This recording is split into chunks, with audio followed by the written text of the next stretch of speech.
Lecture 13। Bharat में banking प्रणाली भाग जद्दोजीर विभेदित बैंकिंग। विभिन्न उद्देश्यों, ग्राहकों और काम करने के तरीकों के अनुसार विभिन्न प्रकार के बैंकों का होना ही विभेदित बैंकिंग कहलाता है। ये सार्वभौमिक बैंकों से भिन्न होते हैं क्योंकि सार्वभौमिक बैंक सभी प्रकार के कार्यों तथा सेवाओं का संचालन करते हैं। वहीं विभेदित बैंक किसी विशेष उद्देश्य के साथ गठित किए जाते हैं। पृष्ठभूमि: वर्ष 2009 रघुराम राजन की अध्यक्षता में वित्तीय क्षेत्र सुधार समिति का गठन किया गया, जिसने 100 स्मॉल स्टेप्स नामक सुझाव प्रस्तुत किया। वर्ष 2013 भारतीय रिजर्व बैंक ने भारत में बैंकिंग संरचना हेतु द वे फॉरवर्ड नामक रिपोर्ट प्रस्तुत की। वर्ष 2013 में नचिकेत मोर समिति को वित्तीय समावेशन के उद्देश्य से गठित किया गया था, जिसने भारत में विभेदित बैंकों के सृजन हेतु सुझाव प्रस्तुत किए। वर्ष 2014 भारतीय रिजर्व बैंक ने अर्थव्यवस्था में वित्तीय स्रोतों को व्यापक बनाने के उद्देश्य से विभेदित बैंकों की शुरुआत की। लघु वित्त बैंक तथा भुगतान बैंक 2015 में गठित किए गए। होलसेल और लॉन्ग टर्म फाइनेंस बैंक की बात जारी है, जो इंफ्रा तथा कॉरपोरेट क्षेत्र में कार्य करेंगे। लघु वित्त bank small finance banks SFB। अर्थ: ये एक अनुसूचित वाणिज्यिक बैंक है जो भारत में विभेदित बैंकिंग का अंग है। उद्देश्य: लघु व्यावसायिक इकाइयों, लघु एवं सीमांत कृषकों, सूक्ष्म एवं लघु उद्योगों तथा असंगठित क्षेत्र की संस्थाओं को ऋण देने के लिए इनकी स्थापना की जाती है, ताकि वित्तीय समावेशन को आगे बढ़ाया जा सके। कानूनी स्थिति: ये बैंक कंपनी अधिनियम के तहत निजी क्षेत्र के बैंक हैं। ये भारतीय रिजर्व बैंक अधिनियम 1959 तहत अनुसूचित वाणिज्यिक बैंकों की स्थिति रखते हैं। इनका विनियमन भारतीय रिजर्व बैंक द्वारा बैंकिंग विनियमन अधिनियम 1959 तहत किया जाता है। इसी अधिनियम के तहत इन्हें लाइसेंस प्रदान किया जाता है। पात्रता संबंधी मानदंड: कोई भी व्यक्ति, कॉरपोरेट, ट्रस्ट या सोसाइटी द्वारा इनकी स्थापना की जा सकती है। पहले से कार्यरत NBFC, सूक्ष्म वित्तीय संस्थान तथा लोकल एरिया बैंक स्वयं को लघु वित्त बैंक के रूप में रूपांतरित कर सकते हैं। 2019 में भारतीय रिजर्व बैंक ने ऑन टैप फैसिलिटी प्रारंभ की, जिसके तहत भारतीय रिजर्व बैंक वर्ष भर SFB के आवेदन स्वीकार करेगा तथा लाइसेंस प्रदान करेगा। SFB के प्रमोटर के पास न्यूनतम 10 वर्ष का बैंकिंग क्षेत्र का अनुभव होना चाहिए। प्रमोटर के अतिरिक्त अन्य शेयरधारकों के पास 10% से अधिक शेयर नहीं होना चाहिए। भारतीय तथा विदेशी दोनों के लिए पेड अप कैपिटल 100 करोड़ रुपए होती है। इन्हें CRR और तथा SLR का मानक पूरा करना होता है। इनका प्राथमिक क्षेत्र ऋण PSL 75% होता है। ये अपने कुल ऋण का 50% ऋण 25 लाख रुपए से कम का प्रदान कर सकते हैं। इन बैंकों को अपनी 25% शाखाएं ग्रामीण क्षेत्रों में खोलनी होती हैं। ये सभी प्रकार की जमा स्वीकार कर सकते हैं। ये बैंक डेबिट तथा क्रेडिट कार्ड दोनों जारी कर सकते हैं। ये गैर जोखिम साझा करने वाली सेवाएं दे सकते हैं, जैसे म्यूचुअल फंड इकाइयां, पेंशन उत्पाद, बीमा उत्पाद आदि का वितरण। महत्वपूर्ण लघु वित्त bank capital finance bank Punjab, Ujjivan Karnataka तथा उत्कर्ष उत्तर प्रदेश। भुगतान बैंक पेमेंट बैंक्स। पृष्ठभूमि: छोटे व्यवसायों और कम आय वाले परिवारों के लिए व्यापक वित्तीय सेवाओं की समिति का गठन वर्ष 2013 में किया गया था। इस समिति तथा नचिकेत मोर समिति ने भुगतान बैंकों की स्थापना की सिफारिश की। ये बैंक जमा स्वीकार कर सकते हैं, लेकिन ऋण प्रदान नहीं कर सकते हैं। अधिकतम 2 लाख रुपए तक की जमा। ये बैंक अपनी कुल जमा का 75 वर्ष सरकारी प्रतिभूतियों तथा 25 वर्ष सावधि जमा FD में लगाते हैं। उद्देश्य: छोटे छोटे बचत खातों को खोलना, प्रवासी श्रमिकों, कम आय वाले परिवारों, छोटे व्यवसायियों, असंगठित क्षेत्र की संस्थाओं तथा अन्य जमाकर्ताओं को डिपॉजिट तथा भुगतान की सुविधा देकर वित्तीय समावेशन को बढ़ावा देना। कानूनी स्थिति: ये बैंक कंपनी अधिनियम 2013 के तहत निजी क्षेत्र के बैंक हैं। ये भारतीय रिजर्व बैंक अधिनियम 1934 के तहत अनुसूचित वाणिज्यिक बैंकों की स्थिति रखते हैं।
ये बैंक अपनी कुल जमाओं का 75% सरकारी प्रतिभूतियों तथा 25% सावधि जमाओं एफडी में लगाते हैं। एटीएम डेबिट कार्ड जारी कर सकते हैं, क्रेडिट कार्ड जारी नहीं कर सकते हैं। सीमा पार से जमाएं लेने की अनुमति नहीं होती है। मोबाइल बैंकिंग तथा नेट बैंकिंग की सुविधा दे सकते हैं। म्यूचुअल फंड तथा अन्य वित्तीय उत्पाद बेच सकते हैं। अनिवार्यताएं 25% शाखाएं ग्रामीण क्षेत्रों में खोलना अनिवार्य है। सीआरआर तथा एसएलआर रखना अनिवार्य होता है। भारतीय रिजर्व बैंक ने पेमेंट बैंक को लाइसेंस दिया है, जैसे आदित्य बिरला पेमेंट बैंक तथा एयरटेल पेमेंट बैंक आदि। India post payment bank IPPB 2014 में भारत सरकार द्वारा टीएसआर सुब्रमण्यम के नेतृत्व में एक टास्क फोर्स का गठन किया गया। उद्देश्य उन तरीकों का अध्ययन करना जिससे डाक नेटवर्क का अधिक अनुकूलतम उपयोग किया जा सके। टीएसआर सुब्रमण्यम समिति ने अपनी रिपोर्ट में कहा कि डाकघरों की बैंकिंग, बीमा और ई कॉमर्स में दक्षतापूर्ण उपयोग किया जाना चाहिए। वर्ष 2017 में पोस्ट पेमेंट बैंक का प्रारंभ किया गया तथा वर्ष 2018 में इन्होंने अपना कार्य प्रारंभ कर दिया। डाक विभाग संचार मंत्रालय के अधीन भारत सरकार का उपक्रम है। 1.55 लाख डाकघरों को आईपीपीबी से जोड़कर पूरे देश में बैंकिंग सुविधाएं प्रदान की जाएंगी। कार्य 2 लाख रुपए तक की जमाएं स्वीकार कर सकते हैं। ये बचत तथा करंट अकाउंट खोल सकते हैं। ये बैंक बीमा, म्यूचुअल फंड, पेंशन आदि जैसे वित्तीय उत्पादों की बिक्री करता है। विभेदित बैंक थोक एवं दीर्घावधि वित्त bank, wholesale and long term finance bank WLTFB। वर्ष 2017 में भारतीय रिजर्व बैंक ने इसका मसौदा जारी किया। इसका प्रमुख कार्य इंफ्रा परियोजना, लघु तथा मध्यम उद्योगों तथा कॉरपोरेट क्षेत्र को ऋण प्रदान करना है। ये इंफ्रा प्रोजेक्ट को टेक आउट फाइनेंसिंग करेगा, अर्थात इसके तहत बैंक द्वारा कॉरपोरेट क्षेत्र को दिए गए दीर्घावधि ऋण को थोक एवं दीर्घावधि वित्त बैंक द्वारा संबंधित बैंक को प्रदान किया जाता है। ये वित्त देने वाली संस्थाओं का पुनर्वित्त रीफाइनेंस करता है। ये एक निजी क्षेत्र का बैंक है। न्यूनतम राशि इसकी प्रदत्त पूंजी 1000 करोड़ रुपए होती है। कार्य ये केवल करंट तथा टर्म अकाउंट खोलता है। इसमें जमा करने हेतु न्यूनतम राशि 10 करोड़ होती है। सीआरआर मानक पूरा करना होगा, लेकिन एसएलआर की आवश्यकता नहीं है। सहकारी बैंक कोऑपरेटिव बैंक्स सहकारी समिति अधिनियम 1904 के तहत सहकारी बैंक की स्थापना की गई। इसके अनुसार कुछ लोग मिलकर धन एकत्रित करते हैं तथा कृषि संबंधी गतिविधियों को ऋण प्रदान करते हैं। वर्ष 1966 में भारत सरकार ने ये नवीन व्यवस्था बनाई तथा राज्यों की सक्रिय भागीदारी सुनिश्चित की। राज्य सरकार ही इस बैंक से संबंधित कानून बनाती है तथा इसमें पूंजी लगाती है। संरचना ये कृषि, पशुपालन, मत्स्य पालन आदि से संबंधित ऋण प्रदान करती है। इसका प्रबंधन राज्य सरकार द्वारा किया जाता है। शहरी सहकारी बैंक छोटे छोटे व्यावसायिक ऋण प्रदान करते हैं। इन बैंकों का विनियमन भारतीय रिजर्व बैंक द्वारा किया जाता है। ये बैंक भारतीय रिजर्व बैंक के मानदंडों के अनुसार सीआरआर तथा एसएलआर रखते हैं। इन्हें रेपो तथा एमएसएफ ऋण प्रदान किया जा सकता है। हालांकि इसमें चयनित सहकारी बैंक ही शामिल होते हैं। ऋण प्रदान करने में संबंधित क्षेत्र के सदस्यों को प्राथमिकता दी जाती है। इसका मताधिकार केवल सदस्यों के पास होता है। इनमें केवल शहरी सहकारी बैंकों को पीएसएल रखना होता है। बैंकिंग विनियमन संशोधन अधिनियम 2020। ये अधिनियम सहकारी बैंकों पर भारतीय रिजर्व बैंक की शक्तियों का विस्तार करता है। सहकारी बैंक अपने शेयर जारी कर सकते हैं। भारतीय रिजर्व बैंक किसी सहकारी बैंक के बोर्ड ऑफ डायरेक्टर्स को हटा सकता है। भारतीय रिजर्व बैंक किसी सहकारी बैंक की ऋण देने की क्षमता पर नियंत्रण कर सकता है। विकास बैंक, डेवलपमेंट बैंक्स, इनका प्रमुख वाक्य सर्वे भवन्तु धनिनः है। ये देश के विकास हेतु दीर्घकालीन ऋण प्रदान करते हैं। ये बैंक कृषि, ऑटोमोबाइल क्षेत्र, आयात निर्यात तथा औद्योगिक क्षेत्र को दीर्घकालीन ऋण प्रदान करते हैं। निर्यात आयात बैंक, एग्जिम बैंक, इसे भारतीय आयात निर्यात अधिनियम 1981 के तहत वर्ष 1982 में स्थापित किया गया। उद्देश्य भारत का विदेशी व्यापार बढ़ाने तथा विदेशों में निवेश में महत्वपूर्ण भूमिका निभाने हेतु इसकी स्थापना की गई है।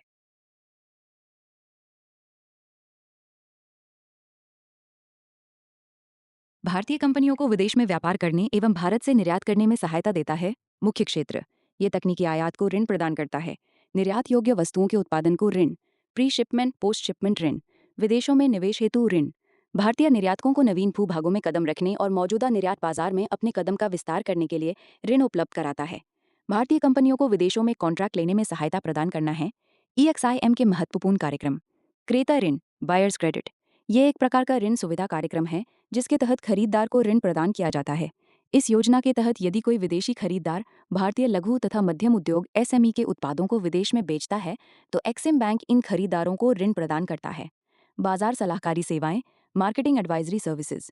भारतीय की वे कंपनियां जो कि विदेशों में कार्यरत हैं, एक्सिम बैंक इनके लिए खरीदार ढूंढने, वितरक, सहभागी तथा उत्पादन को प्रोत्साहित करने हेतु सलाह प्रदान करता है। अनुसंधान विश्लेषण रिसर्च एनालिसिस। किसी देश में निवेश करने से पूर्व एक्सिम बैंक उस देश के आर्थिक परिदृश्य को देखता है, वैश्विक अर्थव्यवस्था के परिदृश्य को देखता है, उस देश में निवेश जोखिम का अध्ययन करता है, निर्यातकों को सलाह देता है, रियायती वित्त पोषण योजना 2016। इसके तहत एक्सिम बैंक रणनीतिक रूप से महत्वपूर्ण अवसंरचनात्मक परियोजनाओं के निर्माण में भारतीय कंपनियों को ऋण प्रदान करता है। हाल ही में एक्सिम बैंक द्वारा मालदीव को रक्षा वित्त पोषण हेतु 5 करोड़ रुपए का ऋण प्रदान किया गया है। लेक्चर फोर्थ, भारत में बैंकिंग प्रणाली, भाग 3। भारतीय कृषि तथा ग्रामीण विकास बैंक नाबार्ड।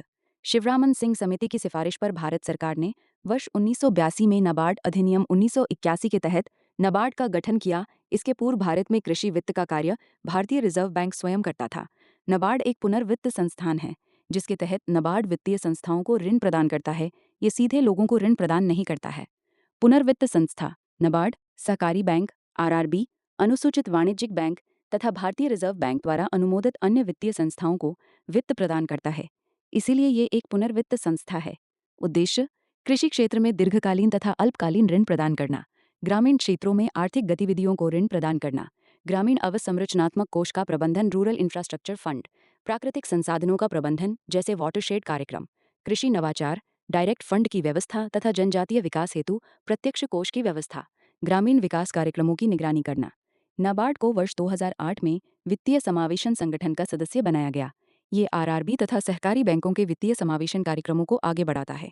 भारतीय समृद्धि और नाबार्ड ग्रामीण क्षेत्रों के विकास हेतु नाबार्ड ने ग्रामीण अवसंरचना विकास कोष का संचालन करता है तथा स्वयं का नाबार्ड अवसंरचना विकास कोष बनाया है।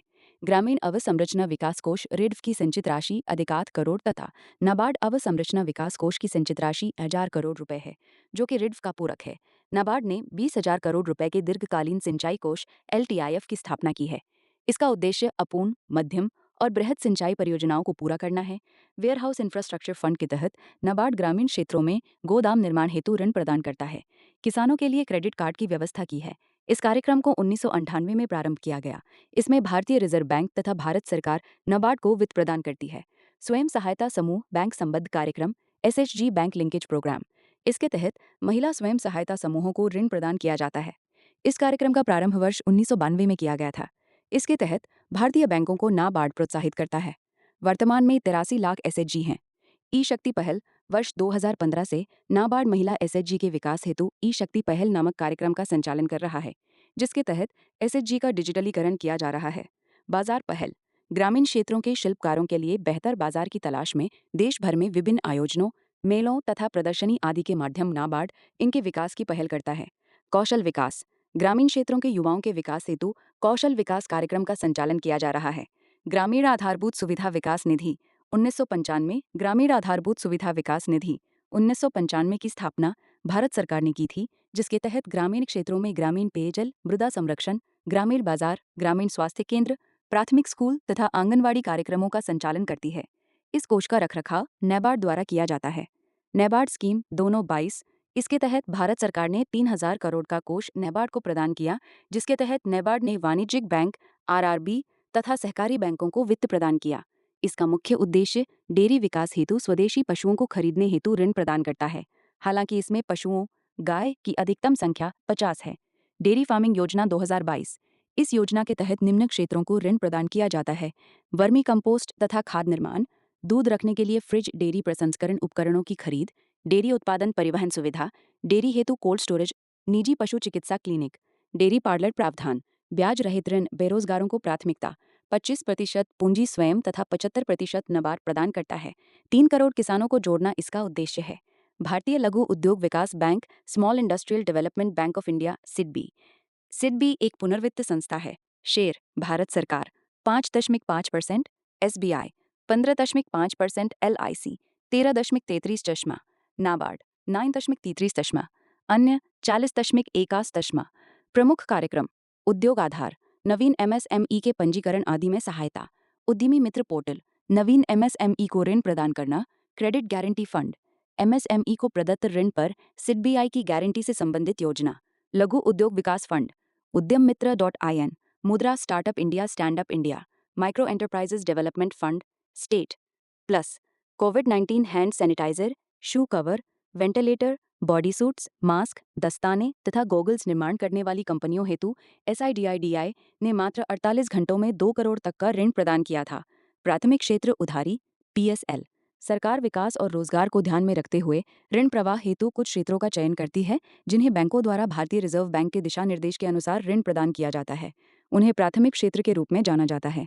भारत में प्राथमिक क्षेत्र उधारी पीएसएल क्षेत्र कृषि एमएसएमई, निर्यात क्रेडिट, शिक्षा, हाउसिंग, स्वास्थ्य तथा सामाजिक विकास अवसंरचना, स्वच्छ ऊर्जा किस पर लागू होता है? अनुसूचित वाणिज्यिक बैंक पर। 20 से अधिक शाखाओं वाले विदेशी बैंकों पर बैंक क्रेडिट का 40% पीएसएल को देंगे। क्षेत्रीय ग्रामीण बैंक तथा लघु वित्त बैंक हेतु पीएसएल मानक 75% है। पीएसएल में 40% का उचित बंटवारा, कृषि 18%। इसमें भी 4% भाग लघु एवं सीमांत किसानों के लिए निश्चित किया गया है। सूक्ष्म उद्यम, माइक्रो उद्यम 7-5%। शेष अन्य क्षेत्रों को क्षेत्रीय ग्रामीण बैंकों हेतु पीएसएल का उचित बंटवारा, कृषि 18%, लघु एवं सीमांत किसान 8%, सूक्ष्म उद्यम, माइक्रो उद्यम 7-5%, कमजोर वर्गों हेतु 15%। शेष अन्य क्षेत्रों को लघु वित्त बैंक हेतु पीएसएल का उचित बंटवारा 36% पर या 40% पीएसएल के लिए अनिवार्य, प्लस 35% में पीएसएल के वे क्षेत्र जहां बैंक को लाभ प्राप्त होने की उम्मीद हो। कृषि 18%, लघु एवं सीमांत किसान 4%, सूक्ष्म उद्यम और माइक्रो उद्यम 7-5%, कमजोर वर्गों हेतु 10%। शेष अन्य क्षेत्रों को प्राथमिक क्षेत्र उधारी पीएसएल में परिवर्तन यूके सिन्हा समिति एमएसएमई पर तथा एमके जैन समिति कृषि क्षेत्रों पर ने प्राथमिक क्षेत्र उधारी में कुछ नवीन श्रेणियों को शामिल करने की सिफारिश की है। इनमें स्टार्टअप को 50 करोड़ तक का लोन, कृषि पंपों के सोलराइजेशन हेतु किसानों को ऋण, बायोगैस संयंत्र की स्थापना। ऐसे जिले जहां पीएसएल का ऋण प्रवाह कम है वहां पीएसएल का ऋण कोटा बढ़ाया जाना चाहिए। सूक्ष्म वित्त, माइक्रो फाइनेंस, ग्रामीण और शहरी गरीबों को बहुत सूक्ष्म राशि उधार दी जाती है, इसे ही सूक्ष्म वित्त कहा जाता है। कृषि ऋण, व्यावसायिक ऋण और आश्रय ऋण आदि सूक्ष्म वित्त के अंतर्गत शामिल हैं। सूक्ष्म वित्त कौन देता है? सार्वजनिक क्षेत्र का बैंक, वाणिज्यिक बैंक, सहकारी बैंक, पंजीकृत बैंक, पंजीकृत गैर बैंकिंग वित्तीय संस्थान एनबीएफसी, सामाजिक न्यास।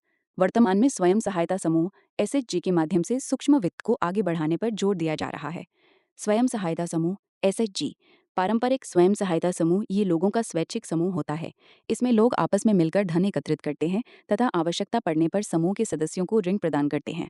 बैंक संबद्ध स्वयं सहायता समूह, बैंक लिंकेज एसएचजी, पंजीकृत स्वयं सहायता समूहों को बैंक द्वारा ऋण प्रदान किया जाता है। इसके तहत आर्थिक गतिविधियों के सृजन हेतु ऋण प्रदान किया जाता है। ये गरीबी निवारण का प्रमुख उपकरण है। प्रधानमंत्री मुद्रा योजना, पीएम मुद्रा योजना।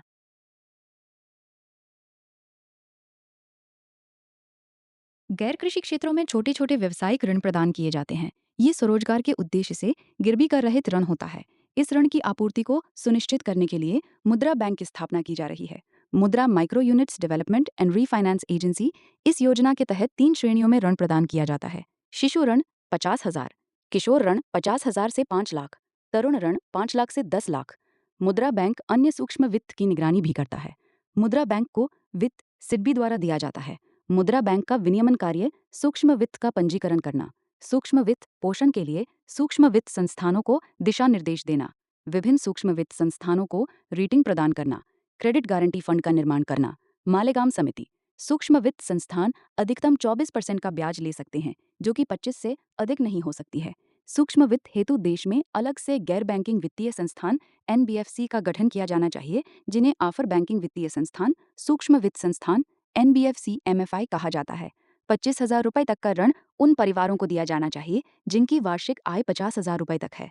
सूक्ष्म वित्त संस्थानों का 75% ऋण आय अर्जन के लिए होना चाहिए। एक उधारकर्ता 2 सूक्ष्म वित्त संस्थानों से ऋण नहीं ले सकते हैं। सूक्ष्म वित्त संस्थानों का विनियमन नाबार्ड द्वारा होना चाहिए। वे एनबीएफसी जो गैर बैंकिंग वित्तीय संस्थान सूक्ष्म वित्त संस्थान एनबीएफसी एमएफआई के रूप में पंजीकृत है, वो पीएसएल के दायरे में होने चाहिए। Bank Lokpal, bank ombudsman. प्रत्येक बैंक अपने एक अधिकारी को लोकपाल के रूप में नियुक्त करता है, जो कि एक अर्ध न्यायिक संस्था के रूप में कार्य करता है। ये बैंक और ग्राहकों के बीच विवादों की जांच करता है। बैंक को शिकायत मिलने के 1 माह के भीतर बैंक द्वारा कार्यवाही होना अनिवार्य है, अन्यथा लोकपाल के पास जाया जा सकता है। लोकपाल की नियुक्ति वाणिज्यिक बैंक, सहकारी बैंक तथा क्षेत्रीय ग्रामीण ऋण बैंकों में की जाती है। Internal ombudsman scheme 2018। सभी बैंकों को अपने आंतरिक लोकपाल की नियुक्ति करनी होगी, हालांकि क्षेत्रीय ग्रामीण बैंक को इनकी नियुक्ति करना अनिवार्य नहीं है। ये बैंक और ग्राहकों के बीच विवादों की जांच करता है। शिकायतकर्ता को अंतिम निर्णय देने से पहले बैंक को वो रिपोर्ट आंतरिक लोकपाल को भेजनी होगी। लेक्चर 15 गैर निष्पादनकारी परिसंपत्तियां। गैर निष्पादनकारी परिसंपत्तियां NPA। जब बैंक किसी व्यक्ति या संस्था को ऋण प्रदान करती है और वो व्यक्ति या संस्था बैंक को ब्याज सहित मूलधन वापस करता है तो उसे निष्पादनकारी संपत्ति कहा जाता है। तथा जब वही परिसंपत्तियां मूलधन तथा ब्याज जिनकी नियत अवधि सामान्यतः 90 दिन में बैंकों को पुनर्प्राप्ति नहीं हो पाती है उन्हें गैर निष्पादनकारी परिसंपत्ति के रूप में जाना जाता है। यदि कोई परिसंपत्ति 12 महीने या उससे कम अवधि के लिए NPA बनी रहती है तो उसे सब स्टैंडर्ड एसेट्स के रूप में वर्गीकृत किया जाएगा। यदि कोई परिसंपत्ति 12 महीने से अधिक समय से NPA बनी हुई है तो उसे संदिग्ध परिसंपत्ति डाउटफुल एसेट्स के रूप में वर्गीकृत किया जाता है। जोखिम निर्माण परिसंपत्ति लॉस मेकिंग एसेट्स वो है जहां हानि की पहचान बैंक या आंतरिक या बाह्य लेखा परीक्षकों अथवा भारतीय रिजर्व बैंक के निरीक्षण द्वारा की गई है लेकिन राशि को पूरी तरह या आंशिक रूप से राइट ऑफ नहीं किया गया है। विशेष उल्लेख खाता स्पेशल मेंशन अकाउंट SMA 1314। ऋण को अवधि के आधार पर निम्न वर्गों में विभाजित किया जाता है। 1 30 दिन तक SMA 0। 2 30 से 60 दिन तक SMA 1। 3 61 से 90 दिन तक SMA 2। NPA बनने के कारण खराब ऋण प्रथाएं। अर्थव्यवस्था में मंदी। वर्ष 2005-6 में भारत सहित संपूर्ण विश्व की अर्थव्यवस्था में निवेश वृद्धि से उत्थान हो रहा था जिसके कारण बैंकों ने कॉरपोरेट क्षेत्र को अधिक ऋण प्रदान किया। लेकिन वर्ष 2007-8 में अमेरिकी मंदी ने बैंकों द्वारा दिए गए कॉरपोरेट ऋण को NPA के रूप में परिवर्तित करने में योगदान दिया। सरकार द्वारा सस्ती और मुफ्त बिजली वितरण ने डिस्कॉम कंपनियों पर दबाव बढ़ाया जिससे बैंकों के NPA में वृद्धि हुई है। आयात प्रतिस्पर्धा के कारण इस्पात कंपनियों को घाटा होता है। अवसंरचना कंपनियों को पर्यावरण मंजूरी में विलंब, आंदोलन आदि कारणों से विलंबित परियोजनाओं के कारण समस्या का सामना करना पड़ता है। याराना पूंजीवाद क्रोनी कैपिटलिज्म के कारण भी NPA में वृद्धि देखी जाती है।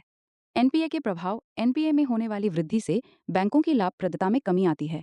NPA में होने वाली वृद्धि से बैंकों की पूंजी अवरुद्ध हो जाती है, ऋण तथा ब्याज दर बढ़ जाती है, बैंकिंग शेयर की कीमतें गिर जाती हैं, अर्थव्यवस्था में निवेश कम हो जाता है। NPA के बढ़ने से बेल आउट की समस्या उत्पन्न होती है जिससे सरकार पर राजकोषीय दबाव उत्पन्न होता है। बैंक ऋण की समस्या उत्पन्न होती है जिससे जमाकर्ताओं के हित प्रभावित होते हैं। NPA से निपटने की रणनीति 3R का सिद्धांत। ये डूबे हुए ऋण को वापस लाने की रणनीति है जिसमें शामिल हैं रेक्टिफिकेशन। इसमें कॉरपोरेट की वित्तीय स्थिति का अध्ययन किया जाता है। रिकंस्ट्रक्शन। इसके अंतर्गत बैंक तथा कॉरपोरेट के मध्य सहमति के आधार पर ऋण वापस करने का समझौता किया जाता है। रिकवरी। इसमें समझौते की राशि को वापस बैंक को प्रदान किया जाता है। NPA से निपटने हेतु भारत सरकार के उपाय। SARFAESI securitisation and reconstruction of financial assets and enforcement of security interest act 2002। NPA बनते ऋण की वसूली में तीव्रता लाने के लिए तथा NPA के स्तर में कमी करने के लिए इस अधिनियम को लाया गया था।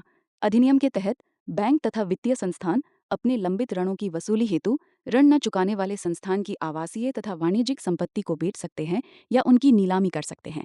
इन संपत्तियों पर कब्जा करने या बेचने हेतु बैंक को किसी न्यायालय की अनुमति की आवश्यकता नहीं है। बैंक कंपनी के प्रबंधन पर भी कब्जा कर सकते हैं।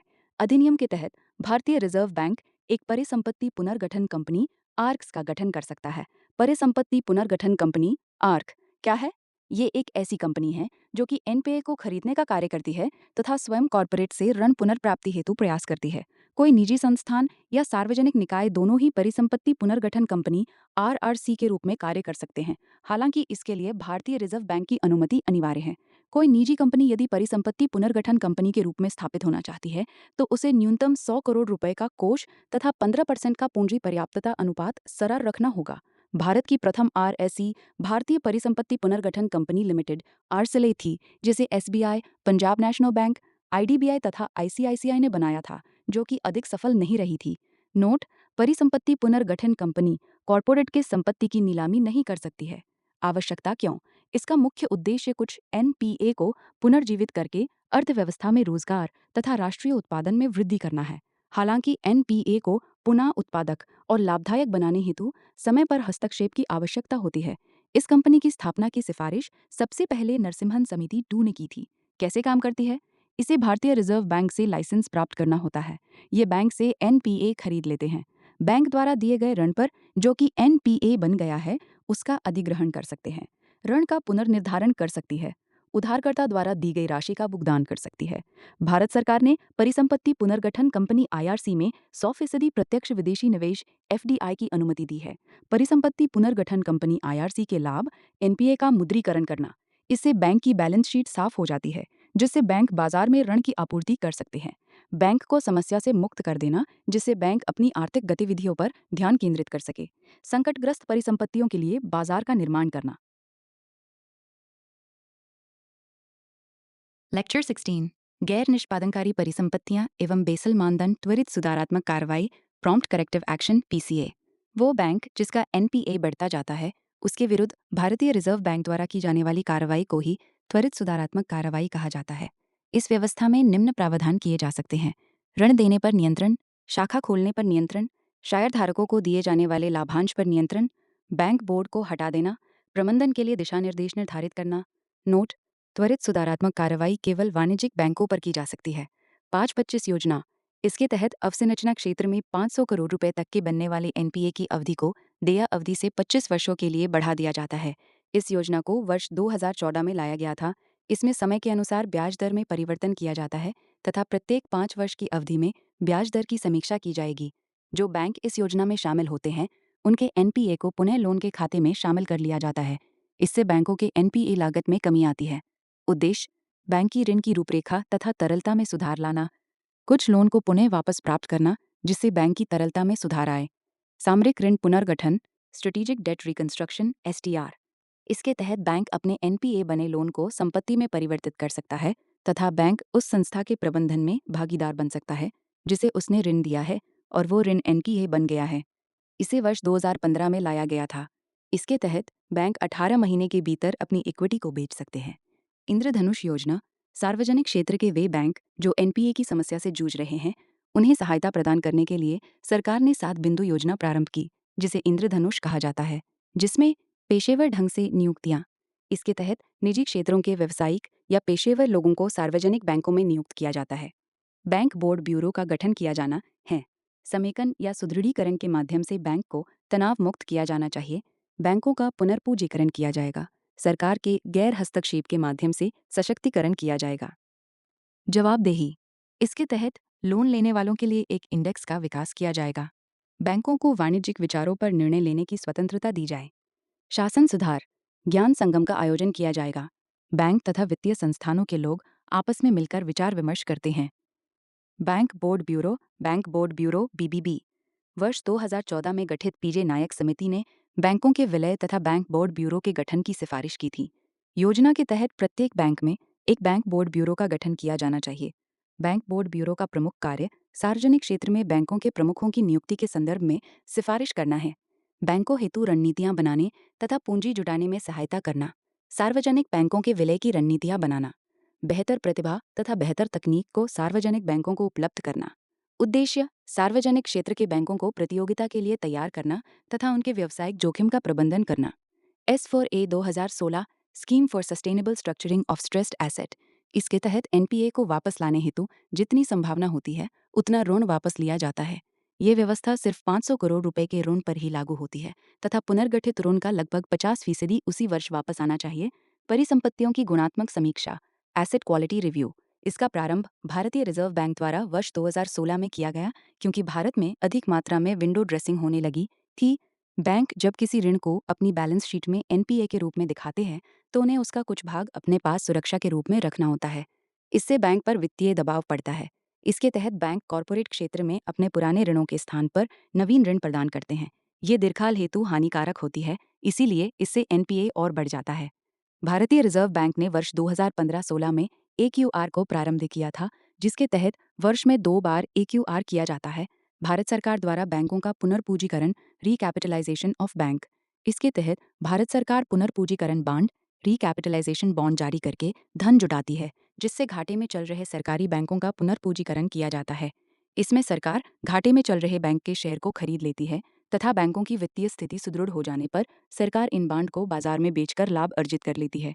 इसके अलावा भारत सरकार शेयरधारक बैंक को बांड की परिपक्वता अवधि पूर्ण हो जाने पर उसका धन वापस कर देती है। इस व्यवस्था को वर्ष 2016-17 के बजट के माध्यम से प्रारंभ किया गया था। अंतर ऋणदाता समझौता, inter creditor agreement ICA। Sunil Mehta समिति की सिफारिश पर वर्ष 2018 में इस व्यवस्था को प्रारंभ किया गया। इसी समिति की सिफारिश पर भारतीय रिजर्व बैंक ने प्रोजेक्ट सशक्त प्रारंभ किया, जिसके तहत भारत के जिले स्तर पर सभी बैंक आपस में मिलकर एक समझौता करते हैं, जिसके तहत यदि इन बैंकों का प्रति बैंक एनपीए 50 करोड़ तक हो जाने पर इसे वो लीड बैंक को सौंप देते हैं। इसके पश्चात इस एनपीए का समाधान लीड बैंक द्वारा किया जाता है। आवश्यकता क्यों है? बढ़ते एनपीए से बैंकों की वित्तीय स्थिति पर विपरीत प्रभाव पड़ता है। एनपीए के बदले बैंकों को पैसा रखना पड़ता है। सीआर के रूप में पैसा रखना पड़ता है। एक न्यूनतम विनियमन पूंजी रखना पड़ता है। इक्विटी और कर्ज मिलकर पूंजी का निर्माण करते हैं। इनके मतलब का अनुपात को बदलना ही पुनर्पूंजीकरण है। बैड बैंक 202 दी इक्वेस। भारत में परिसंपत्ति पुनर्गठन कंपनी एनपीएआरसी की आंशिक सफलता के कारण भारत सरकार तथा सार्वजनिक क्षेत्र बैंकों के वित्तीयन से बजट 202 दी इक्वेस में बैड बैंक की संकल्पना की प्रस्तुत की गई। इसके तहत सार्वजनिक बैंक तथा बैड बैंक के मध्य एक समझौते के आधार पर एनपीए का हस्तांतरण बैंक द्वारा बैड बैंक को कर दिया जाता है। इस संकल्पना में हेयर कट का सिद्धांत कार्य करता है, अर्थात समझौता वास्तविक मूल्य से कुछ कम मूल्य पर हो जाता है। इस बैड बैंक को निश्चित समयावधि तथा विशेष प्रावधानों के साथ एनपीए समाधान की शक्ति प्रदान की जाती है। ये बैंक परिसंपत्ति पुनर्गठन कंपनी एआरसी के समान किंतु सरकारी स्वामित्व का होगा। बैड बैंक की संकल्पना सबसे पहले वर्ष 1988 में मेलन बैंक द्वारा दी गई थी। वर्ष 1992 में ये बैड बैंक स्वीडन में गठित किया गया, जिसके पश्चात 1998 में दक्षिण एशिया संकट में तथा 2007 में यूएसए में इसका गठन किया गया, जो कि अधिक सफल हुआ। नोट: भारत में राष्ट्रीय परिसंपत्ति पुनर्गठन कंपनी लिमिटेड नारसीएल के गठन का प्रावधान किया गया है। ये बड़े एनपीए को खरीदने का कार्य करता है। इस निकाय की स्थापना भारत सरकार तथा सार्वजनिक क्षेत्र के बैंकों के द्वारा आपस में मिलकर की जाती है। इसके द्वारा एनपीए को स्विस चैलेंज मेथड के आधार पर खरीदा जाता है। लाभ: बैंकों की बैलेंस शीट साफ हो जाती है। बैंकों को रिजर्व कम रखना पड़ता है। बैंक अपने व्यवसाय पर ध्यान दे सकते हैं। जमाकर्ताओं का विश्वास बैंक पर बना रहता है। बैंकों के शेयर का मूल्य नहीं गिरता है। बैंक को ऋण प्राप्त करने में आसानी हो जाती है। पूंजी पर्याप्तता अनुपात जीआरआर या पूंजी जोखिम भारित अनुपात कैपिटल रिस्क एसेट रेशियो जीआरआरआर से आरडब्ल्यूआरआर। बैंक द्वारा दिए गए ऋण पर जोखिम होता है, क्योंकि ऋण वापस आ भी सकता है और नहीं भी। बाजार की स्थिति के अनुसार भिन्न ऋणों पर जोखिम भिन्न होता है। भारतीय रिजर्व बैंक द्वारा इस जोखिम युक्त ऋण की एक सूची जारी की जाती है। जैसे यदि किसी बैंक द्वारा 100 रुपये ऋण दिया गया, जिसमें से 30 रुपये जोखिम युक्त ऋण है, इस जोखिम युक्त ऋण को जोखिम भारित संपत्ति आरडब्ल्यूए कहा जाता है। भारतीय रिजर्व बैंक के दिशा निर्देश अनुसार जोखिम युक्त ऋण का एक निश्चित प्रतिशत अंश बैंकों को स्वयं के पास बफर के रूप में रखना होता है, ताकि बैंकों को अल्पकालीन जोखिमों से संरक्षण मिले।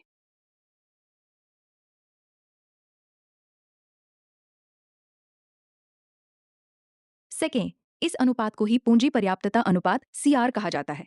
पूंजी पर्याप्तता अनुपात सीआर का वर्तमान स्तर 9% है। लाभ: बैंक को अल्पकालीन जोखिम से बचाना। बैंक के क्षेत्र में पूंजीकरण को बढ़ावा देता है। धोखे की स्थिति में बैंकों को वित्तीय अस्थिरता से बचाता है। लेक्चर 17। मुद्रा एक ऐसा माध्यम है जिसे आमतौर पर वस्तु और सेवाओं के भुगतान या ऋणों के भुगतान के रूप में स्वीकार किया जा सकता है। मुद्रा का विकास वस्तु विनिमय प्रणाली, पण्य मुद्रा, धातु मुद्रा, कागजी मुद्रा, बैंक मुद्रा, डिजिटल मुद्रा, वस्तु विनिमय प्रणाली। इस प्रणाली के अंतर्गत एक वस्तु से दूसरी वस्तु का आदान प्रदान करके लोग अपनी आवश्यकताओं को पूरा करते थे। वास्तव में ये प्राचीन काल में प्रचलित थी, परंतु आज भी कहीं कहीं ये प्रणाली प्रचलन में है। जैसे कोई किसान गेहूं के बदले बुनकर से कपड़ा खरीदता है। पण्य मुद्रा वो धन है जिसका मूल्य उस वस्तु से आता है जिससे वो बनी है। इसमें वे वस्तुएं शामिल होती हैं जो अपने आप में मूल्यवान होने के साथ साथ उनके मूल्य का उपयोग वस्तु खरीदने में भी होता है। जैसे वैदिक काल में गाय का उपयोग। समस्याएं: सभी जगह मूल्य समान नहीं होता। आमतौर पर इन वस्तुओं को एक जगह से दूसरी जगह ले जाना आसान नहीं होता है। वस्तुएं खराब हो जाती थीं। पारस्परिक रूप से विनिमय नहीं होता था। धातु मुद्रा ये 2 प्रकार की होती है। ऐसी धातु मुद्रा जिसका अंकित मूल्य और आंतरिक मूल्य एक समान होता है, जैसे सोना, चांदी आदि। ऐसी धातु मुद्रा जिसका अंकित मूल्य आंतरिक मूल्य से अधिक होता है। कागजी मुद्रा, फिएट मनी। तात्पर्य: ये एक लीगल टेंडर के रूप में होती है, क्योंकि ये सरकारों द्वारा गारंटी प्राप्त होती है। कागजी मुद्रा को एक निश्चित क्षेत्र के भीतर सभी ऋणों और भुगतान के लिए मान्यता प्राप्त होती है। भारतीय रुपया, अमेरिकी डॉलर, येन तथा यूरो आदि इसके उदाहरण हैं। कागजी मुद्रा के प्रकार: रिप्रेजेंटेटिव मनी वो कागजी मुद्रा जो सोने तथा चांदी द्वारा समर्थित होती है, अर्थात नोट छापने से पूर्व सरकार द्वारा केंद्रीय बैंक के पास नोट के मूल्य के समान सोना या चांदी रखा जाता है। जीरो इंटरेस्ट बियरर बांड जब कोई केंद्रीय बैंक मुद्रा पर गारंटी लेता है, तो इसे जीरो इंटरेस्ट बियरर बांड कहा जाता है, जैसे रुपया तथा डॉलर आदि। मैं धारक को 500 रुपये अदा करने का वचन देता हूँ। कागजी मुद्रा के अपवाद सुपर स्टोर्स प्लास्टिक के सिक्के, कार्ड तथा कूपन शेयर, बांड, डिबेंचर, सरकारी प्रतिभूतियां तथा treasury bills, demand draft, cheque, credit card तथा एटीएम कार्ड। क्रिप्टो करेंसी तथा अन्य डिजिटल मुद्रा, बैंक मनी। ये मुद्रा देश के केंद्रीय बैंक द्वारा समर्थित होती है तथा एक बैंक से दूसरे बैंक में धन के स्थानांतरण की सुविधा प्रदान करती है। Cheque, bank draft, credit card, debit card, NFT, RTGS तथा आईएमपीएस बैंक मुद्रा के अंतर्गत शामिल हैं। ऑनलाइन फंड ट्रांसफर हेतु आवश्यकताएं: खाता धारक का नाम, खाता number, IFSC code, national electron depth number और RTGS, national electronic fund transfer. सभी बैंक इसके सदस्य होते हैं। इसका कार्य समय 8 बजे एम से 44 पियम से होता है। इसमें स्थानांतरण की न्यूनतम राशि 0 रुपये तथा अधिकतम राशि 25 लाख रुपए होती है। इसमें स्थानांतरण पर लगने वाला चार्ज, प्रति मूल्य शुल्क तथा जीएसटी होता है। इसमें प्रत्येक घंटे पर मनी ट्रांसफर किया जाता है, अर्थात तुरंत ट्रांसफर नहीं होता है। Real time gross settlement, RTGS, real time gross settlement. इसमें त्वरित गति से मनी ट्रांसफर किया जाता है। इसका कार्य समय 1 लक्ष एएम से 4 पीएम के मध्य होता है। इसमें स्थानांतरण की न्यूनतम राशि 2 लाख रुपए तथा अधिकतम राशि 25 लाख रुपए होती है। इसमें स्थानांतरण पर लगने वाला चार्ज अलग अलग बैंक में अलग अलग होता है। त्वरित भुगतान प्रणाली, आईएमपीएस, इमीडिएट पेमेंट सिस्टम। इसमें तुरंत भुगतान किया जाता है। इसका कार्य समय 24/7 होता है तथा किसी भी समय सुविधा ली जा सकती है। इसमें स्थानांतरण पर लगने वाला चार्ज प्लस जीएसटी शामिल होता है। इसमें 1000 रुपए तक चार्ज माफ होता है। मोबाइल बैंकिंग से ट्रांसफर कर सकते हैं। मोबाइल मनी आइडेंटिफायर होना चाहिए, जो कि प्रत्येक खाते का यूनिक कोड होता है। विश्वसनीय मुद्रा, फिड्यूशियरी मनी। ऐसी मुद्रा जिसे भुगतानकर्ता तथा प्राप्तकर्ता के मध्य विश्वास के कारण विनिमय के माध्यम के रूप में स्वीकार किया जाता हो, जैसे चेक तथा बैंक नोट्स आदि। तरलता का स्तर: 1 मुद्रा, 2 बैंकों में मांग जमा, 3 बैंकों में बचत जमा, 4 बैंकों में सावधि जमाएं। टाइम डिपॉजिट्स, नोट, नकद को सर्वाधिक तरल माना जाता है। चालू खाते, शेयर, बांड, उच्च ब्याज दर वाले बचत खातों को मध्यम तरल माना जाता है। भौतिक परिसंपत्तियां तथा मशीनरी को सबसे कम तरल माना जाता है। मुद्रा जमा अनुपात, करेंसी डिपॉजिट रेशियो, सीडीआर। ये धन का वो अनुपात है जो जनता द्वारा रखी गई मुद्रा तथा बैंक में जमा मुद्रा के मध्य होता है। सीडीआर इक्वल्स जनता द्वारा रखी गई मुद्रा, सीडी, जनता द्वारा बैंक में जमा किया गया पैसा, जीडी। नोट: त्योहारों के समय में सीडीआर का मान बढ़ जाता है, क्योंकि त्योहारों के समय लोगों द्वारा बैंक से पैसा निकालकर अधिक व्यय किया जाता है। आरक्षित जमा अनुपात, रिजर्व डिपॉजिट रेशियो, आरडीआर। कुल जमा का वो अनुपात जो वाणिज्यिक बैंकों द्वारा भारतीय रिजर्व बैंक के पास रखा जाता है। आरडीआर इक्वल्स आरबीआई के पास बैंकों की आरक्षित मुद्रा, सोना, कुल जमा मुद्रा की आपूर्ति, सप्लाई ऑफ मनी। एक विशेष समय में जनता के बीच धन का कुल भंडार मुद्रा की आपूर्ति कहलाता है। 1977 में आरबीआई ने मुद्रा की आपूर्ति का वर्गीकरण प्रस्तुत किया, जो कि निम्न प्रकार है। M0, इसे आरक्षित मुद्रा या कठोर मुद्रा, मौद्रिक आधार या आधार मनी भी कहा जाता है। शामिल मुद्राएं: सर्कुलेशन में मुद्रा प्लस आरबीआई के पास बैंकों की जमाएं प्लस अन्य जमाएं। अन्य जमाएं, जिसमें अर्ध सरकारी जमाएं, प्राथमिक डीलर सहित अन्य वित्तीय संस्थानों के पास जमाएं, विदेशी केंद्रीय बैंकों तथा सरकार के खाते में जमा राशि, अंतर्राष्ट्रीय मुद्रा कोष सहित अन्य एजेंसियों के खाते में जमा राशि। M1, इसे संकीर्ण मुद्रा कहा जाता है, क्योंकि बैंकिंग प्रणाली इससे अपना उधार कार्यक्रम संचालित नहीं कर पाती है। लोगों के पास उपलब्ध धन प्लस बैंकों में मांग जमाएं प्लस आरबीआई के पास अन्य जमाएं इसमें शामिल होती हैं। M2, M1 प्लस डाकघर में जमा राशियां। M3, इसे व्यापक मुद्रा कहा जाता है। इसमें M1 प्लस बैंकिंग प्रणाली के पास समय जमाएं शामिल हैं। M3, मैग्नेडेट प्लस डाकघर बचत बैंकों के पास कुल जमाएं धनराष्ट्रीय बचत पत्र को छोड़कर। नोट: M3 तथा M4 दोनों को व्यापक मुद्रा के रूप में जाना जाता है। करंट अकाउंट तथा सेविंग अकाउंट को मुद्रा के रूप में जाना जाता है, क्योंकि इनसे जब चाहे पैसा निकाल सकते हैं, इसीलिए इन्हें डिमांड डिपॉजिट कहा जाता है। इन खातों से पैसा निकालने के लिए चेक जारी किया जा सकता है। लेक्चर 18, मुद्रा एवं फिनटेक तरलता जाल, लिक्विडिटी ट्रैप। तरलता जाल एक ऐसी स्थिति होती है जिसमें मार्केट में मनी सप्लाई ज्यादा हो गई हो, लेकिन अर्थव्यवस्था में इन्वेस्टमेंट नहीं हो रहा होता है। अर्थात लोग खरीदारी नहीं कर रहे हैं बल्कि बचत कर रहे हैं। इससे गुड्स एंड सर्विस की डिमांड कम हो जाती है और उत्पादक पर बुरा असर पड़ता है। इससे अर्थव्यवस्था अपने ही जाल, ट्रैप में फंस जाती है। इसके साथ ही सेंट्रल बैंक की मॉनेटरी पॉलिसी असफल हो जाती है। तरलता जाल लिक्विडिटी ट्रैप की संकल्पना। तरलता जाल की अवधारणा को जॉन मेनार्ड कीन्स ने वर्ष 1936 में अपनी पुस्तक the general theory of employment interest and money में पेश किया था। कीन्स का तर्क है कि विभिन्न कारणों से व्यक्ति भविष्य में निवेश करने के लिए अपनी बचत बढ़ाते हैं। हालांकि जब ब्याज दर एक निश्चित सीमा से नीचे गिर जाती है तो ये अर्थव्यवस्था को नुकसान पहुंचाना शुरू कर देती है। इस समय लोग भविष्य की ज़रूरतों को देखते हुए निवेश करने के बजाय नकदी को अपने पास रखना पसंद करते हैं। परिणाम स्वरूप अर्थव्यवस्था में धन की उपलब्धता के बावजूद निवेश नहीं हो पाता है और अर्थव्यवस्था अपने ही जाल में फंस जाती है। इस स्थिति को तरलता जाल कहा जाता है। M1, MV, MA interest rate घट रहा है। यहाँ तक इंटरेस्ट रेट घटाएं, मनी सप्लाई ये कर्व फ्लैट हो जाता है। इस परिदृश्य में ब्याज दर में गिरावट जारी है, जैसा कि तरलता जाल वक्र द्वारा दर्शाया गया है, जो अंततः सपाट हो जाता है। ये सपाट वक्र दर्शाता है कि धन की आपूर्ति कितनी भी बढ़ जाए, लोग निवेश नहीं कर रहे हैं। तरलता जाल के ऐतिहासिक उदाहरणों में शामिल हैं: 1. 1930 के दशक की महामंदी। 2. 1990 के दशक में जापान और रूस। 3. 2008 के वित्तीय संकट के दौरान संयुक्त राज्य अमेरिका। 4. कोविड के बाद के आर्थिक प्रभाव। मुद्रा से संबंधित विभिन्न शब्दावलियाँ। दुर्लभ मुद्रा, हार्ड करेंसी। ये एक अंतर्राष्ट्रीय मुद्रा है जिस पर सबसे अधिक विश्वास किया जाता है। इसकी आवश्यकता दुनिया के प्रत्येक देश को होती है। उच्च तकनीकी, रक्षा उत्पाद तथा पेट्रोलियम के निर्यात में कठोर मुद्रा को ही आधार बनाया जाता है।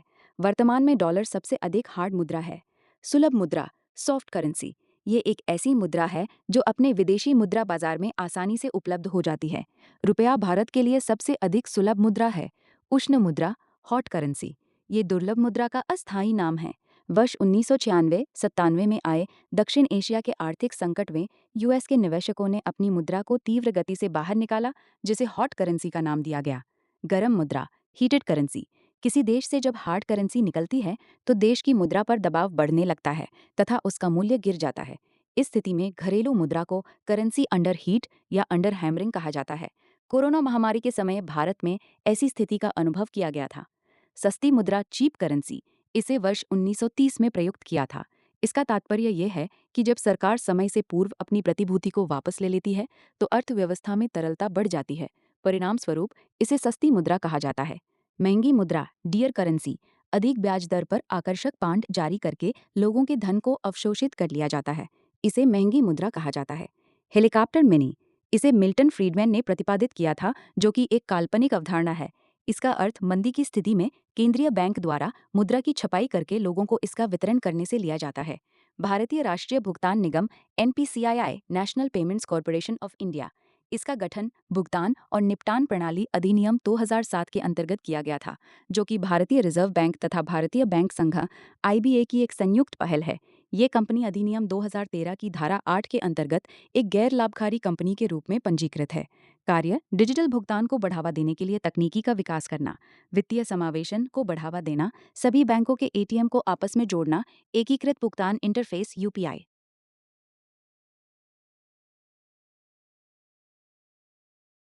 Unified payment interface UPI banking में एक क्रांतिकारी प्रणाली है।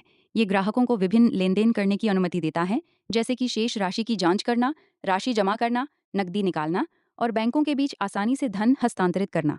ये नवोन्मेषी प्रणाली कई बैंकों से जुड़ी हुई है, जिससे भुगतान हस्तांतरण के लिए एक निर्बाध मंच तैयार हो रहा है। UPI का उपयोग करने वाली उल्लेखनीय कंपनियों में पेटीएम और गूगल पे शामिल हैं। संक्षेप में, UPI एक स्मार्टफोन एप्लीकेशन है जो एक बैंक खाते से दूसरे बैंक खाते में पैसे ट्रांसफर करने की सुविधा देता है। भारतीय स्टेट बैंक, SBI और HDFC जैसे प्रमुख बैंक व्यापक पहुंच सुनिश्चित करते हुए UPI ढांचे में एकीकृत हैं। जिन व्यक्तियों के पास स्मार्टफोन नहीं है, उनके लिए माइक्रो ATM जैसे विकल्प हैं, जहां उपयोगकर्ता अपना आधार नंबर दर्ज कर सकते हैं और पैसे ट्रांसफर करने या भुगतान करने के लिए अपनी उंगली को स्कैन कर सकते हैं। फोन पे, BHIM, Amazon पे, गूगल पे और पेटीएम जैसे लोकप्रिय भुगतान ऐप आज UPI का उपयोग करके काम करते हैं। ये एकीकरण भारत के डिजिटल भुगतान परिदृश्य में UPI की महत्वपूर्ण भूमिका को उजागर करता है। UPI की विकास कहानी। अप्रैल 2009 में सभी भुगतान प्रणालियों को एकीकृत करने के लिए national payments corporation of India NPCI की स्थापना की गई थी। मार्च 2009 तक RBI की एक रिपोर्ट से पता चला कि औसत भारतीय नागरिक ने केवल 6 डिजिटल लेन देन किए, जबकि 10 मिलियन खुदरा विक्रेताओं ने कैशलेस भुगतान स्वीकार किया। डिजिटल लेन देन अंतर को पाटने के लिए RBI ने एक विजन दस्तावेज जारी किया, जिसमें एक सुरक्षित, कुशल, सुलभ, समावेशी और अंतर संचालनीय भुगतान प्रणाली की वकालत की गई। नतीजतन 2016 में यूपीआई लॉन्च किया गया, जिसने भारत के भुगतान बुनियादी ढांचे में क्रांति ला दी। यूपीआई की उपलब्धि भारत दुनिया का सबसे बड़ा वास्तविक समय भुगतान बाजार बनकर उभरा है। एशिया वर्ल्ड वाइड और ग्लोबल डेटा के अनुसार भारत ने 2020 में अमेरिका और चीन को पीछे छोड़ते हुए 25.3 बिलियन यूपीआई आधारित लेन देन किए। इकोनॉमिक इंटेलिजेंस यूनिट रिपोर्ट 2021 ने भारत को डिजिटल भुगतान में चीन और दक्षिण कोरिया से आगे वैश्विक नेता के रूप में स्थापित करने में यूपीआई की भूमिका को स्वीकार किया। वैश्विक प्रभाव एनपीसीआई ने वैश्विक वित्तीय प्रणालियों में भारत के प्रभाव को प्रदर्शित करते हुए म्यांमार में एक यूपीआई आधारित प्रणाली लागू करने की योजना बनाई है। अंतर्राष्ट्रीय बैंकिंग समुदाय ने यूपीआई के प्रभाव को पहचाना है और इसे स्विफ्ट के लिए एक चुनौती के रूप में स्थापित किया है। जैसा कि भारत का लक्ष्य यूपीआई को अन्य देशों में विस्तारित करना है, ये वित्तीय कूटनीति और वैश्विक डिजिटल भुगतान नेतृत्व में एक बड़े कदम का प्रतीक है। वित्तीय प्रौद्योगिकी फाइनेंशियल टेक्नोलॉजी फिनटेक क्या है? फिनटेक फाइनेंशियल टेक्नोलॉजी का संक्षिप्त रूप है, जिसके तहत वित्तीय कार्यों में तकनीकी की सहायता ली जाती है, जैसे गूगल पे, फोन पे तथा पेटीएम आदि। फिनटेक वित्तीय समावेशन में सहायक है क्योंकि इसके माध्यम से सुदूर क्षेत्रों में धन का विनिमय भी आसान हो गया है। पहले बैंक से पैसा निकालने पर रजिस्टर मेंटेन करना होता है, जिसमें अधिक समय लगता है, लेकिन फिनटेक के माध्यम से ये समय न्यून हो गया है। फिनटेक स्टार्टअप बैंकों के लिए सहायक बनकर उभरे हैं। इसी कारण बैंक एक के बाद एक मोबाइल वॉलेट को लॉन्च कर रहे हैं। वर्तमान में वित्तीय तंत्र केवल बैंकों पर निर्भर नहीं रह गया है, बल्कि गूगल पे, फोन पे तथा पेटीएम के आगमन से लेन देन के लिए अब बैंक जाने की आवश्यकता नहीं रह गई है। फिनटेक के माध्यम से देश के दूर दराज के क्षेत्रों में निवासरत व्यक्ति भी विनिमय प्रणाली में शामिल हो सकता है तथा इसमें न्यूनतम राशि से अधिकतम राशि का स्थानांतरण भी हो सकता है। वर्तमान में भारत सरकार इसके माध्यम से काले धन को नियंत्रित करने का प्रयास कर रही है। फिनटेक के प्रकार: भुगतान फिनटेक, लोन फिनटेक, धन प्रौद्योगिकी या वेल्थ टेक, इंश्योर टेक। विनियमन प्रौद्योगिकी या रेड टेक भारत विश्व में सबसे तेजी से बढ़ते फिनटेक बाजारों में से एक है। इसे निम्न आधारों पर समझा जा सकता है। 2019 में भारत में डिजिटल पेमेंट लगभग $65 बिलियन का हुआ था, जबकि वर्ष 2023 में इसके लगभग $140 बिलियन होने की उम्मीद है। बोस्टन कंसल्टिंग द्वारा मार्च 2021 में जारी एक पूर्वानुमान के अनुसार भारतीय फिनटेक कंपनियों का मूल्य वर्ष 2025 तक 150-160 बिलियन अमेरिकी डॉलर होने की उम्मीद है, जो कि आगे आने वाले 5 वर्षों में 3 गुना 2019 की तुलना में बढ़ जाएगा। भारत में फिनटेक की वृद्धि के कारण 2015 में डिजिटल इंडिया कार्यक्रम के तहत भारत नेट को शुरू किया गया, जिसका उद्देश्य देश के हर गांव में ऑप्टिकल फाइबर नेटवर्क का प्रसार करना था। स्टार्टअप इंडिया कार्यक्रम के तहत फाइनेंशियल स्टार्टअप को बढ़ावा दिया गया। नोटबंदी कार्यक्रम ने भारत में फिनटेक के उभरने हेतु एक दबाव का कार्य किया। 2016 में भारत के कम नकद वाली नाथर व्यवस्था कैशलेस इकोनॉमी के माध्यम से डिजिटल भुगतान को प्रोत्साहित करने में भूमिका निभाई है। भारत सरकार के कैशलेस की संकल्पना को आगे बढ़ाने में भारतीय रिजर्व बैंक ने भी डिजिटल पेमेंट के माध्यम से भूमिका निभाई है, जिसमें भारतीय रिजर्व बैंक ने अनेक उपाय किए हैं, जो कि निम्न प्रकार हैं: एकीकृत भुगतान interface, unified payment interface UPI, तत्काल भुगतान सेवा, immediate payment system MIMPS, Bharat interface for money, back dash bill pay system BBPS, Aadhaar सक्षम भुगतान प्रणाली एएपीएस। भारत में इंटरनेट के उपयोग में तेजी से वृद्धि हुई है। Internet and mobile association of India के एक शोध के अनुसार जहां 2013 तक आम भारतीय फोन सेवाओं पर अधिक खर्च करता था, वहीं 2019 के बाद वो इंटरनेट सेवाओं पर अधिक खर्च करता है। नवंबर 2019 के आंकड़ों के अनुसार भारत में लगभग 118 करोड़ से अधिक मोबाइल उपयोगकर्ता थे। मोबाइल सुविधा के इस प्रसार ने डिजिटल पेमेंट को बढ़ाने में अधिक सहायता की है। रेडटेक एंड सबटेक, ये दोनों ही फिनटेक के अंग हैं। रेगुलेटरी टेक्नोलॉजी तथा सुपर टेक्नोलॉजी का प्रमुख उद्देश्य डिजिटल भुगतान को सुरक्षा प्रदान करना है, अर्थात रेगुलेटरी टेक्नोलॉजी तथा सुपर टेक्नोलॉजी डेटा सुरक्षा और ग्राहक सुरक्षा में सहायक है। रेगुलेटरी टेक्नोलॉजी तथा सुपर टेक्नोलॉजी की इसी भूमिका के कारण इन्हें फिनटेक का जुड़वा कहा जाता है। रेगुलेटरी टेक्नोलॉजी प्रौद्योगिकी से संचालित अर्थव्यवस्था में जितनी भी चुनौतियां आती हैं, उनका समाधान करना ही रेगुलेटरी टेक्नोलॉजी का कार्य है। अर्थव्यवस्था में डिजिटल तकनीकी की वृद्धि से साइबर अपराध में वृद्धि होती है, जिसका समाधान रेगुलेटरी टेक्नोलॉजी द्वारा किया जाता है। रेगुलेटरी टेक्नोलॉजी के कार्य खतरे का प्रबंधन, रिस्क मैनेजमेंट, लेन देन की मॉनिटरिंग करना और उसकी रिपोर्टिंग करना, ग्राहकों की पहचान करना तथा केवाईसी करना, रेगुलेटरी इंटेलिजेंस पर कार्य करना। सुपरटेक ये बैंकिंग धोखाधड़ी तथा साइबर हमले को रोकने में सहायता करता है तथा डिजिटल फ्रॉड को रोकने हेतु प्रौद्योगिकी का विकास करता है। लेकिन रेगुलेटरी टेक्नोलॉजी की स्थापना निजी क्षेत्र द्वारा की जाती है, जबकि सुपर टेक्नोलॉजी का प्रारंभ देश के केंद्रीय बैंक द्वारा किया जाता है। भारतीय रिजर्व बैंक और सुपटेक तंत्र डेटा संग्रहण तथा विश्लेषण के लिए भारतीय रिजर्व बैंक ने सुपरटेक का उपयोग किया है, जो कि निम्न प्रकार है: import data processing and monitoring system IDMPS, export data processing and monitoring system EDMPS, central depository of information on large credit, CRISIL sandbox. Sandbox हमें एक ऐसे ढांचे की आवश्यकता है जिसमें किसी भी टेक्नोलॉजी को लागू करने से पूर्व उसका परीक्षण किया जाता है। इसका कार्य सैंडबॉक्स द्वारा किया जाता है, अर्थात सैंडबॉक्स एक डिजिटल प्लेटफॉर्म है जिससे फिनटेक के विकास को व्यवस्थित किया जाता है। वित्तीय प्रणाली फाइनेंशियल सिस्टम के भीतर उनके प्रभाव को व्यवस्थित किया जा सकता है। ग्राहकों तथा हितधारकों के हितों की रक्षा की जाती है। भारतीय रिजर्व बैंक ने रेगुलेटरी सैंडबॉक्स का विकास किया है जिसमें नवीन फिनटेक का परीक्षण किया जाता है।